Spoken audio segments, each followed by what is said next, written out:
हे बच्चों, welcome back on J knowledge. तो आज का हमारा जो टॉपिक है वो आपकी 10th क्लास साइंस के चैप्टर नंबर 6 का लाइफ प्रोसेसेस चैप्टर का टॉपिक है, that is transportation in plants. अब हम पढ़ेंगे प्लांट्स में ट्रांसपोर्टेशन के बारे में। किस चीज की ट्रांसपोर्टेशन की बात करनी है मैम? तो हमें ट्रांसपोर्टेशन की बात करनी है फूड की और वाटर और मिनरल्स की। तो जो प्लांट है फूड, तो हमें पता है कि वो अपना खुद प्रिपेयर करते हैं। कहाँ प्रिपेयर करते हैं? लीव्स के अंदर प्रिपेयर करते हैं फोटोसिंथेसिस के प्रोसेस से। और जो वाटर और मिनरल्स है वो प्लांट्स कहाँ से ऑब्टेन करते हैं? सॉइल से। रूट्स के थ्रू जो वाटर है यहाँ तक प्लांट्स के अंदर जाता है। अब यहाँ रूट्स में तो चला जाएगा, लेकिन प्लांट्स में इतनी बड़ी बड़ी हाइट तक पानी कैसे जाता है, तो उसके बारे में हम पढ़ेंगे। फर्स्ट हम पढ़ेंगे ट्रांसपोर्टेशन ऑफ वाटर के बारे में। तो प्लांट में ऐसी कौन सी चीज होती है जो वाटर के ट्रांसपोर्ट में हेल्प करती है? तो प्लांट में इसके लिए एक स्पेशल टाइप ऑफ टिश्यू होता है जिसका नाम होता है जाइलम टिश्यू। तो जाइलम टिश्यू में क्या क्या होते हैं, कौन से मेन एलिमेंट होते हैं? तो इसमें वेसल्स होती हैं और ट्रेकीड्स होती हैं। वेसल्स और ट्रेकीड्स क्या होती हैं? छोटी छोटी पाइप्स होती हैं, बिल्कुल माइक्रोस्कोपिक पाइप लाइक सिस्टम होता है। रूट्स के अंदर भी होता है, स्टेम के अंदर भी और लीव्स के अंदर ही। तो ये सारी जो पाइप है रूट की, स्टेम की, लीफ की, एक के ऊपर एक ऐसे प्रेजेंट होती है और आपस में इंटरकनेक्टेड होती है। तो एक पूरा कॉन्टिन्यूअस सिस्टम बनाती है जहां से जो वाटर है पूरे प्लांट के अंदर कंडक्ट होता है। ठीक, xylem transport water and minerals obtain from soil and plant. तो जाइलम ही है जो ट्रांसपोर्ट करता है वाटर को और मिनरल्स को। Xylem is organised in the form of conducting tubes. तो उन्हीं पाइप्स को हम क्या बोल रहे हैं यहाँ पर? Conducting tubes. उन्हीं के फॉर्म में ये ऑर्गेनाइज होता है। Water move from soil to the root due to concentration difference. अब सॉइल से पानी रूट्स के अंदर कैसे जाएगा? कंसंट्रेशन का डिफरेंस होने की वजह से। यहाँ पर डिफ्यूजन का प्रोसेस काम करता है। Diffusion high to low concentration जाती है तो तभी पानी रूट्स के अंदर जाएगा। अब रूट्स के अंदर तो चला गया, लेकिन प्लांट बहुत बड़ी बड़ी हाइट तक की होती है, तो क्या पानी अपने आप ऊपर की ओर जाता है? चलो, पानी का नीचे आना तो समझ में आता है कि ऊपर से पानी नीचे आ सकता है, कि नीचे से पानी ऊपर जाने के लिए कुछ तो सिस्टम होना चाहिए। पानी खुद तो ऊपर नहीं जाएगा। तो उसके लिए प्लांट्स क्या यूज करते हैं? For moving water up to heights plant use another way. तो एक दूसरा तरीका यूज करते हैं। कौन सा मैम? तो वो यूज करते हैं यहाँ पर ट्रांसपीरेशन पुल। अब ट्रांसपीरेशन क्या होती है? शायद आपने सुना हो लोअर क्लासेस में। ट्रांसपीरेशन होती है इवेपोरेशन ऑफ वाटर। प्लांट्स में से पानी का इवेपोरेट होना थ्रू द स्टोमेटा, उसी को हम क्या बोलते हैं? ट्रांसपीरेशन। अब जैसे ही वाटर जो है वो इवेपोरेट होगा, सन जो है वो पानी को इवेपोरेट करेगा, तो ऊपर की ओर एक पुल लगेगा जिसे हम सक्शन पुल बोलते हैं, और उसी की हेल्प से जो वाटर है नीचे से ऊपर की ओर जाता है। Evaporation of water creates a suction. तो ये सक्शन क्रिएट करता है which pull water from xylem cells of the roots. जैसे हम स्ट्रॉ से कुछ पीते हैं तो वैसे ही ये काम करता है। ठीक, तो ये था आपके ट्रांसपोर्ट ऑफ वाटर के बारे में। उसके बाद हमें पढ़ना है ट्रांसपोर्ट ऑफ फूड के बारे में। ये देख लीजिए कि वाटर का ट्रांसपोर्ट होता कैसे है। तो ये रूट्स है, रूट्स में वाटर आया, यहाँ से देखो जो वाटर वेपर है वो बन के वाटर निकल रहा है, वाटर वेपर बन के। तो मान लो कि सन जो है वो स्ट्रॉ लेके बैठा हुआ यहाँ से पानी पी रहा है, तो नीचे से सक्शन होगा तो पानी जो है वो ऊपर अपने आप हर पार्ट तक जाएगा। ठीक, तो ये सक्शन पुल है जो पानी को खींचता है ऊपर हाइट तक। Next is transport of food and other substances. अब प्लांट के अंदर फूड बनता तो लीव्स में है, लेकिन चाहिए तो हर एक पार्ट के अंदर होता है। तो प्लांट जो फूड है वो अपने आप कैसे हर एक पार्ट तक पहुंचता है, उसके लिए स्पेशली क्या होता है वो हम बात करेंगे। Transport of soluble products of photosynthesis from leaves to the other part is called translocation. पहली बात तो हम इसको ट्रांसपोर्टेशन नहीं बोलेंगे, इसको हम क्या बोलेंगे? स्पेशल नाम होता है फूड की ट्रांसपोर्ट का, दैट इज ट्रांसलोकेशन। एक जगह से बाकी जगह पर जाना, translocation. This is done by a special type of tissue. इसके लिए भी अलग से special type of tissue plant के अंदर होता है जिसका नाम है फ्लोएम। तो आप इसको याद कर सकते हो, फर्स्ट से फूड और फर्स्ट से फ्लोएम। ठीक, बेसिकली होता क्या है इसमें? Besides the product of photosynthesis phloem transport amino acids and other substances. Food को तो ट्रांसपोर्ट करना ही करना है। फोटोसिंथेसिस का प्रोडक्ट क्या होता है? ग्लूकोज होती है, तो उसको तो ट्रांसपोर्ट करना ही है। साथ के साथ ये अमीनो एसिड्स को, बाकी सब्सटेंसेस को भी ट्रांसपोर्ट करता है। ये सब्सटेंसेस जो होते हैं कहाँ तक डिलीवर किए जाते हैं? प्लांट के स्टोरेज ऑर्गन के अंदर। प्लांट में फूड स्टोरेज होते हैं ना, फ्रूट्स के अंदर होती है, कई बार रूट्स के अंदर होती है, तो वहां तक ये ट्रांसपोर्ट किए जाते हैं। Translocation of food and other substances takes place in sieve tubes. जिस प्रकार जाइलम के अंदर वेसल्स थी, ट्रैकीड्स थी, तो यहाँ पर की जो ट्यूब होती है वो भी यहाँ भी ये पाइप लाइक होती है, सीव ट्यूब्स। सीव का क्या मतलब है? ये जो ट्यूब्स होंगी ना, इनके अंदर जैसे जो चाय छाननी होती है ना, चाय वाली, तो उसमें जैसे छेद होते हैं, तो इनके अंदर भी वैसे वाले छेद प्रेजेंट होते हैं, इसीलिए इनका नाम सीव ट्यूब रखा गया है। सीव ट्यूब होती है, उनके साथ में कंपेनियन सेल्स होते हैं जो इन्हें सपोर्ट करते हैं। तो इन्हीं की हेल्प से जो फूड है वो दोनों डायरेक्शन में, जो वाटर है उसकी ट्रांसपोर्ट यूनि डायरेक्शनल होती है, सिर्फ ऊपर की तरफ जाता है, लेकिन जो फूड है वो दोनों ही डायरेक्शंस में जाता है, both upward as well as downward direction. तो यहाँ पर क्या होती है, सीव ट्यूब होती है और साथ में क्या होते हैं, कंपेनियन सेल्स होते हैं। Translocation is an active process. तो ये वाला प्रोसेस क्या है, एक्टिव प्रोसेस। एक्टिव प्रोसेस से क्या मतलब है, एक्टिव प्रोसेस मींस कि इस प्रोसेस में प्लांट को क्या यूज करनी पड़ती है, एनर्जी यूज करनी पड़ती है, एनर्जी की हेल्प से ही वो ये ट्रांसपोर्ट कर पाता है। क्लियर। जो वाटर का ट्रांसपोर्ट था वो हमारे पास पैसिव था।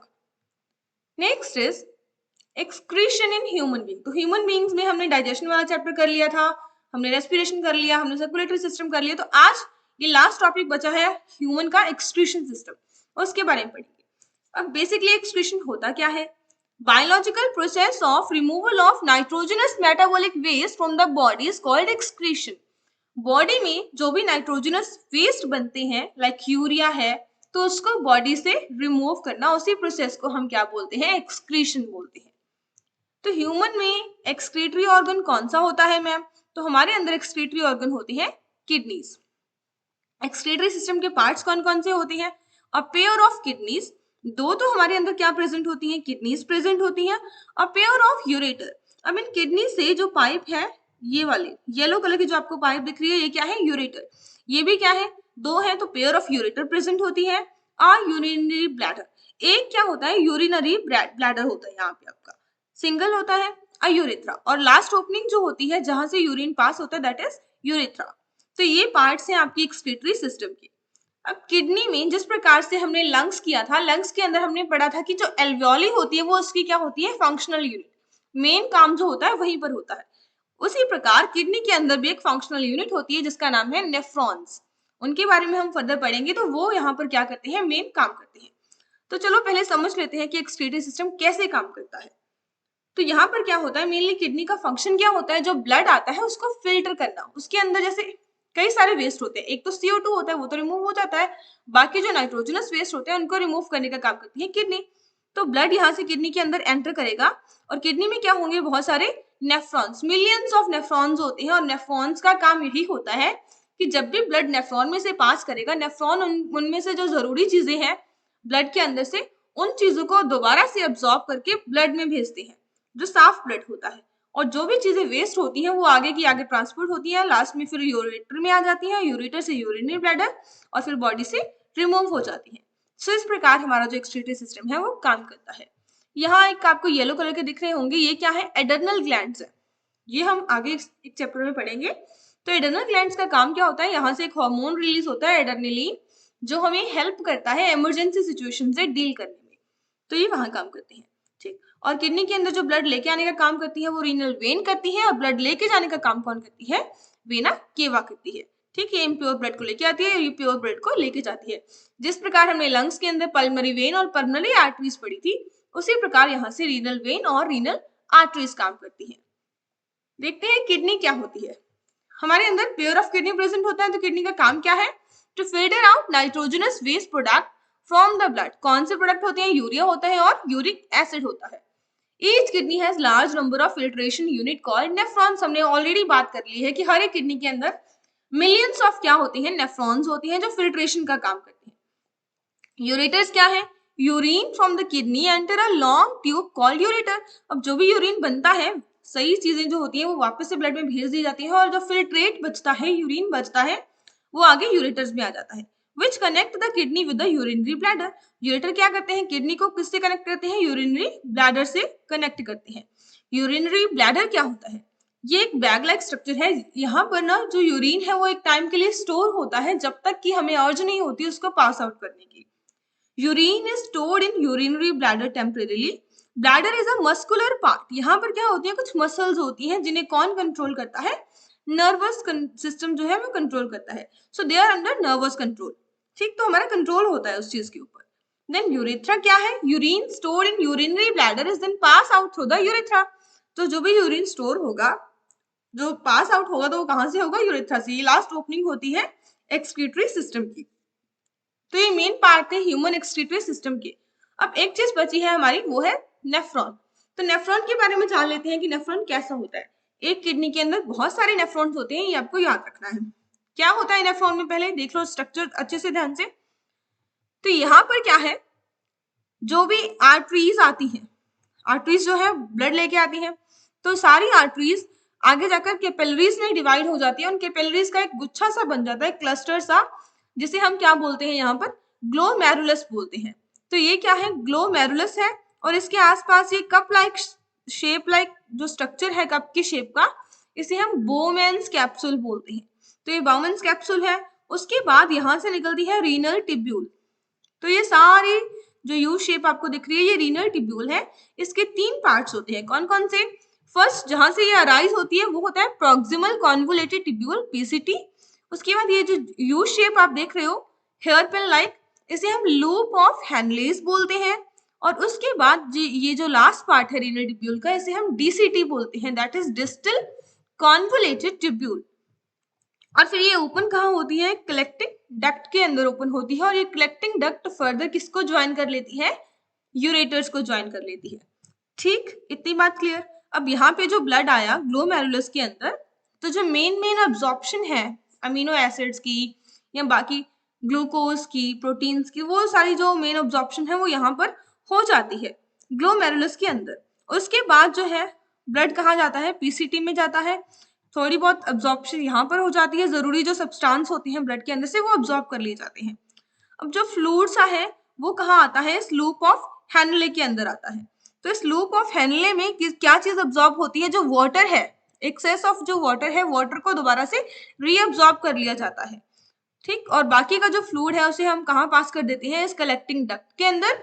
वो फिर यूरिन बच जाता है, यूरेटर्स के अंदर जाता है, फिर यूरिनरी ब्लैडर, देन बॉडी से रिमूव।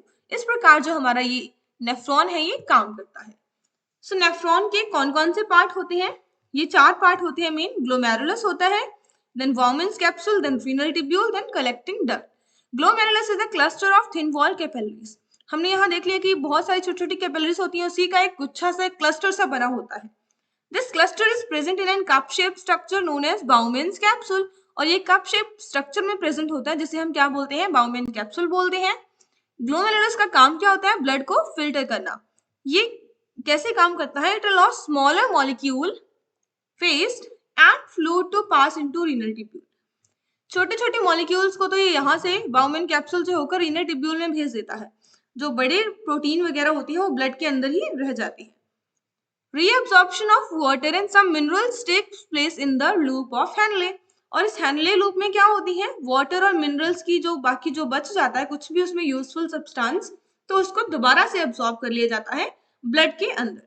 ठीक, तो यहाँ पर ये फिल्ट्रेट ही है, इसमें से जो कुछ फिर भी कुछ भी बच गया तो उसको दोबारा से रीअब्सॉर्ब करके ये ब्लड में भेज देते हैं।